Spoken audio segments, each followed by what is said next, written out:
반갑습니다. 오늘은 이사야 34장 말씀을 함께 나눌게요. 16절 말씀을 읽겠습니다.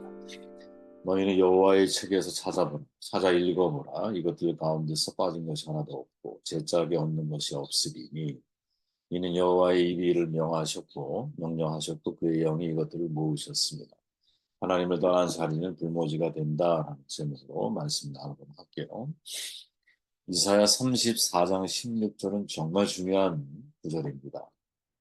왜냐하면 너무나 잘못 오역을 사람들이 하고 있기 때문에 개역 개정판에는 다음과 같이 번역을 하는데 너희는 여호와의 책에서 찾아 읽어보라. 이것들 가운데서 빠진 것이 하나도 없다. 제짝이 없는 것이 없으리니 마지막에 가면 그의 영이 이것들을 모으셨습니다. 많은 사람들이 이 구절을 성서 영감설의 근거 구절로 오해를 하고 있거든요. 왜? 너희는 여호와의 책을 자세히 읽어보라 했을 때 이것이 성경책이라고 이해를 하는 거죠.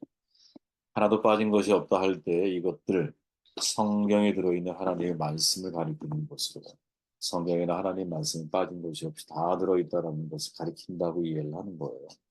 짝이 없는 것이 하나도 없다. 구약과 신약의 말씀이 다 짝을 이룬다라고 사람들이 말하기도 하고 성경개혁자들이 말하는 성경은 성경으로 푼다라는 원칙을 말하는 것으로 사람들이 자꾸 이해를 하죠. 성경의 어느 곳 한 글 잘 이해되지 않는 구절은 성경의 다른 곳에 해답을 얻을 수 있다는 그런 논리로 이 말씀을 사용을 하죠. 이는 여호와의 입이 이를 명하셨고 성경에 쓰여진 말씀은 바로 여호와의 입으로 직접 명령하신 것을 사람이 받아 기록한 것을 말하죠. 또 신이 이것들을 모으셨음이라고 하는 것은 성경의 말씀들이 하나님의 영감에 의해 수집된 것을 말한다고 이야기를 해요. 이게 사실 굉장히 무서운 오해거든요. 이 구조를 가장 잘 이용하는 사람들이 누구냐? 이단들이죠. 이단들. 이단은 거의 이 말을 자기들의 하나의 원리 원칙처럼 사람들에게 이야기를 하잖아. 성경에 짝이 없는 것이 없어요. 다 성경은 하나하나가 연결이 되어져 있습니다. 이렇게 사람들이 말을 하죠. 그래서 짜집기 하듯이 필요한 구절들 혹은 같은 구절들을 연결해서 마치 그것만 보면 정말 뭐 말씀을 쪼개는 것처럼 사람들이 이해를 하고 오해를 하죠. 굉장히 무서운 사실을 어, 이건 뭐라고 표현하면 작태라고 표현하는 게 좋을 것 같아요. 진짜 무서운 작태입니다. 왜? 하나님 말씀을 곡해하게 만드는 무서운 일들이기 때문에. 그것들이라고 하는 지시대명사를 잘 이해를 못하고 있는 거죠. 잘 이해를 못하고 있어요. 사실 이사야 34장은 여호와 앞에서 만국, 특별히 에돔을 향해서 진노하고 그들을 진멸하신다라는 내용을 담고 있거든요. 만군이 모두 살육을 당하여 땅이 피로 흠뻑 젖고 드디어 불모지가 되면 사람 대신에 당아, 사다새, 고슴도치, 부엉이, 까마귀 그런 들짐승들이 쉽게 말하면 땅을 차지하게 될 거다 이렇게 말하는 거거든요. 그러면서 16절에서 너희는 여호와의 책을 자세히 읽어봐라. 이것들이 하나도 빠진 것이 없고 라고 하는 말이 이어지는 거예요. 여러분 성경이 성경을 이야기할 때 단 한 번도 이것들이라고 하는 표현을 사용한 적이 없어요. 이것들 저것들 이거는 뭐 성경책을 논할 때 사용하는 게 아니에요. 근데 이것들을 성경이라고 자꾸 이해를 하는 거죠. 그래서 이것은 뭐를 가리키느냐 이것들이 짐승들을 가리킨다는 거죠. 성경을 가리키는 게 아니에요. 여호와의 책을 자세히 읽어봐라. 이것들이 하나도 빠진 것이 없다 할 때 이것들이라고 하는 것은 성경이 아니라 짐승이다. 그래서 존 칼빈이나 박윤선 박사가 각각의 이사야 주석을 통해서 이렇게 말하죠. 이것들이 하나도 빠진 것이 없다라고 할 때 이것들은 짐승들을 가리킵니다. 이렇게 말을 하거든요. 표준 세번역에 보면 사실 정확하게 해석을 해줬어요. 이렇게 말하죠. 주의 책을 자세히 읽어보아라. 이 짐승들 가운데서 어느 것 하나 빠지는 것이 없겠고 하나도 그 짝이 없는 짐승은 없을 것이다. 주께서 친히 입을 열어 그렇게 되라고 명령하셨고 주의 영이 친히 그 짐승들을 모으실 것이기 때문이다. 그 짐승들을 모으는 건데 마치 그죠? 하나님의 말씀을 모아서 짝을 맞추시는 것처럼 사람들이 이야기를 하는 거죠. 그러니 얼마나 이게 큰 오해입니까? 그죠? 다음 구절을 보면 더 명료해지죠. 13, 15절에 보니까 가시나무가 요새들 가운데서 자라고 엉겅퀴와 가시덤불은 견고한 성들이 있는 자리에서 자랄 것이며 이리와 굴과 타조의 집이 그곳에 있을 것이니 그 짐승이 여우가 만나고 수렴서가 서로를 부른다. 올빼미들이 거기서 쉴 곳을 찾을 것이야. 서로 짝을 이뤄가는 거야. 누가 그 짐승들이 부엉이가 거기 둥지를 들어 알을 까서 새끼들을 자기들에게 모으고 솔개도 모여 각각 자기 짝과 함께 있을 것이다. 불모지가 된다라는 무엇이 하나님의 영광이 떠나며 하나님이 떠난 자리는 불모지로 전락하게 돼. 사실은 이 메시지를 우리에게 전달하고 있는데 우리는 마치 그 모든 내용들은 다 삭제시켜버리고 여호와의 책, 즉 성경책은 짝이 다 있다. 하나님의 영들이 그것을 모으셨기 때문이다. 라고 말하면서 정말 이사야가 저런 말하고 있는 이 에돔의 멸망 이후에 하나님의 영광이 떠난 바로 그 자리에 불무지가 된다라고 하는 이러한 이러한 어떤 정확한 메시지에서 벗어나 있는 우리는 그러면 안 된다라는 거죠. 우리가 마찬가지입니다. 우리도 역시 예? 우리 역시 성령이 떠나는 사람이 되면 안 되는 거죠. 하나님의 영이 항상 우리 안에 머물러 계실 수 있도록 우리의 식을 깨끗한, 우리의 마음밭을 깨끗한, 우리가 정돈에 있어야 되고, 하나님의 영이 함께 한다라고 하는 것을 달리 표현해 봅니다. 주의 말씀이 항상 내 안에 있어야 돼요. 하나님의 말씀. 모든 상황 속에서 하나님의 말씀이 생각나는 인생을 살아가야 하는 거죠. 그죠? 성령 충만을 여러분 마치 무당에 신접한 것처럼 우리가 이해하면 안 되잖아. 영을 그렇게 구분하기 시작하면 우리는 어떤 게 마귀의 영이고 어떤 게 하나님의 영인지, 그죠? 어떤 게 귀신의 영인지 분간하기 쉽지가 않아요. 좀 쉽게 우리가 좀 이해를 해보면 이 안에 항상 하나님의 말씀이 떠오르고 머물러 있는 그 말씀을 내가 단 하나라도 순종해 가려고 노력하고 살아가고 있는 예전에 인터넷에 여러분 아내의 빈자리라고 하는 글이 유행한 적이 있어요. 저도 이렇게 읽고 정말 마음이 아련해졌던 물론 사실 여부를 확인할 수는 없어요. 근데 그 내용이 참 마음을 아련하게 했던 그런 내용이 있어요. 아내가 죽죠. 4년이 지났어요. 스스로 밥 한 끼를 해결하지 못하는 어린아이, 남편, 그리고 이제 아내가 떠나간 거야. 아빠는 나름대로 엄마 뭐까지 해줘야 되잖아요. 출장을 가면 제대로 챙겨주지 못. 어느 날 출장을 갔다 왔는데, 저녁 8시에 아이와 이제 인사를 하고, 이제 그리고 옷을 벗고, 그리고 침대에 대자로 누군가 피하고만 하니까, 갑자기 툭 꺼지는 소리가 들리면서, 컵라면 하나가 펄펄 끓는 컵라면이 이룰 수가 있었던 거예요. 근데 아버지가 당연히 화가 나죠. 왜? 아들이 그 침대 속에서 컵라면을 먹으려고 했다고 생각을 한 거지. 너 왜 이렇게 아버지를 속상하게 해? 하면서 애한테 매를 든 거예요. 당연히 화가 나겠지. 근데 매를 들면 안 되는데, 뭐 잘 되나? 더더군다나 그 아내를 잃어서 혼자 엄마 못 다시 하면서 살아간다는 게 얼마나 어렵고 힘든 일이었겠어요. 뭐 컵라면 자체가 문제라기보다는 가스레인지를 함부로 켜서 위험하기도 하고 그러니까 이제 그렇게 하는 거겠죠. 근데 알고 봤더니 사실은 이 아들이 지가 먹으려고 한 게 아니라 컵라면에 물을 붓고 아버지가 오는 시간에 맞춰서 아버지 오시면 드시라고 식을까 봐 이불 속에 넣어놨던 거예요. 응? 근데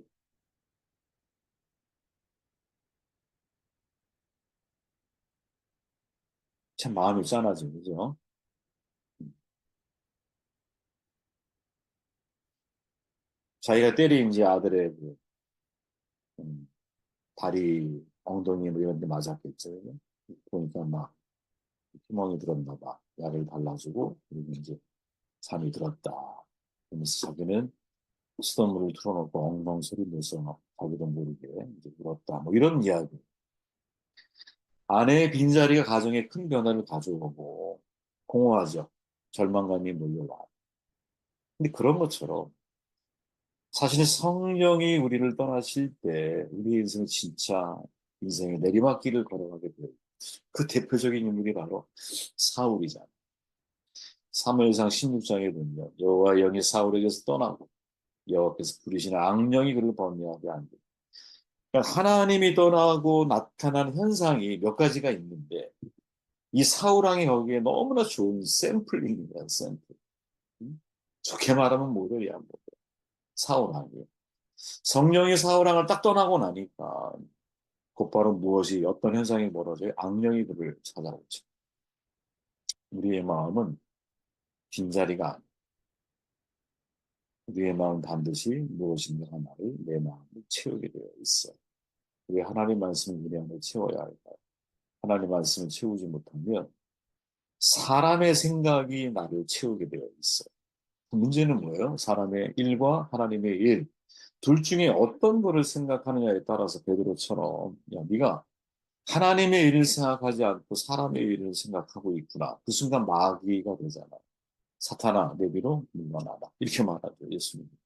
그 앞장면이 뭐예요? 주는 그리스도시요 살아계신 하나님의 아들이 가이사랴 빌립보 어마어마한 영광의 땅을 바라보면서 어마어마한 화려한 도시를 바라보면서 신앙 고백을 했던 베드로가 하나님의 일을 생각하지 못하고 사람의 일을 생각하는 순간 사탄이 되잖아요. 여러분 이게 되게 무서운 장면이에요. 아무리 목회자고 아무리 선교사고 아무리 사역자라 할지라도 그가 대화를 나누고 그가 예를 들어 어떤 문제에 직면했을 때 하나님의 일이 아니라 사람의 일을 생각하는 순간 야 나는 사탄이 되고 있구나 지금. 그죠? 주의 길을 넘어지게 하는 역할을 내가 지금 하고 있는. 주의 길이 진행되지 못하도록 하는 역할을 내가 하고 있는 거지. 그러니까 나도 사탄이 될 수 있다니까요, 저도. 어느 순간 하나님의 일을 생각하지 못하고 사람의 일을 내가 자꾸 생각하게 돼요. 굉장히 무서운 얘기 아닙니까, 여러분?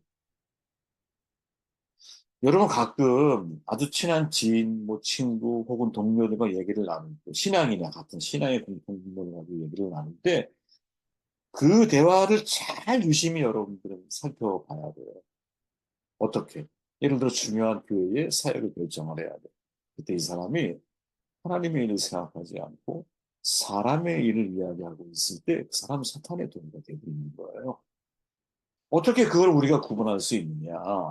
우리가 하나님 말씀에 명확한 기준을 가지고 있을 때인 것이. 그죠?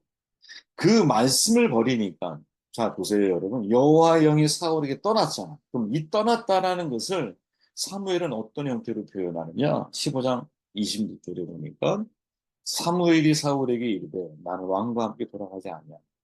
이는 왕이 여호와의 말씀을 버려 여호와께서 왕을 버려 이스라엘 왕이 되지 못하게 하셨습니다. 이 무슨 말이에요, 여러분? 여호와 영의 사울을 떠난 것은 말씀을 버리니까 떠난 거. 말씀을 버린 게 떠난 거. 그죠?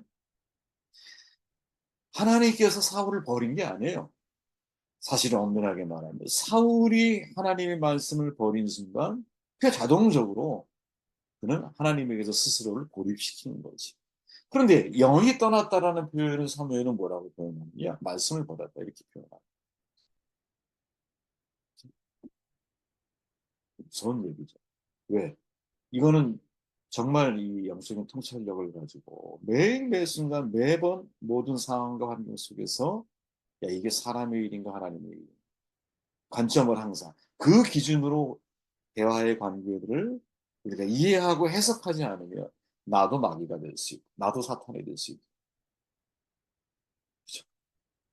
저는 이게 저에게 있어 굉장히 중요한 사실 참 왜? 어, 나도 저도 역시 사탄이 될 수 있으니까 그래서 항상 여러분 고민을 많이 해요. 그런 부분에 대해서. 특히 이제 중요한 신앙적인, 사역적인 이런 결정과 대화를 나누. 상대방이 혹시 사람의 일을 이야기하고 있지 않아. 내가 사람의 일을 생각하고 말하고 있지 않아. 그 순간 나는 마귀가 돼. 나머지는 또 읽어보시면 되는데 하나님의 영이 떠나고 나니까 사울이 뭐에 사로잡혀요? 질투의 영에 사로잡히죠. 질투의 영. 사울이 죽은 자 선천, 다윗이 죽은 자 만만이야.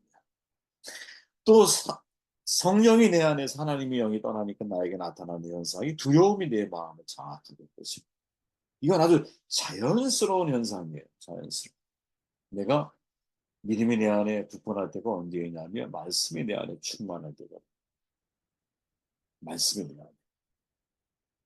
여러분 성령의 충만을 받으라. 내가 성령의 충만함을 받는다는 것이 뭘까? 다양하게 표현할 수 있겠지만 저는 그중에 핵심을 얘기한다면 말씀이 여러분들 안에 충만해야 됩니다. 여러분 초기 교회가 하나님 말씀 복음을 담대하게 선포할 때 그 전에 나타나는 현상이 뭐예요? 왕성한 말씀이 왕성하게 사람들을 장악하고 하나님의 말씀이 내 안에 충만하게 임재하고 있는 그 말씀이 우리를 담대하게 만듭니다. 그리고 말씀을 담대하게 선포하게 하는 거지. 이 신앙의 모습에서 역전 현상이 뭐냐? 말씀이 내 안에 희미해지기 시작할 때, 들리지 않을 때, 그때 우리의 영은 여러분, 다른 영이 나를 지배하게 될 확률이 대단히 높다는 거죠. 정도해 볼게요. 출발 자체가 뭐예요, 여러분? 말씀에 대한 곡해에서부터 시작이 됐어, 제가. 그죠?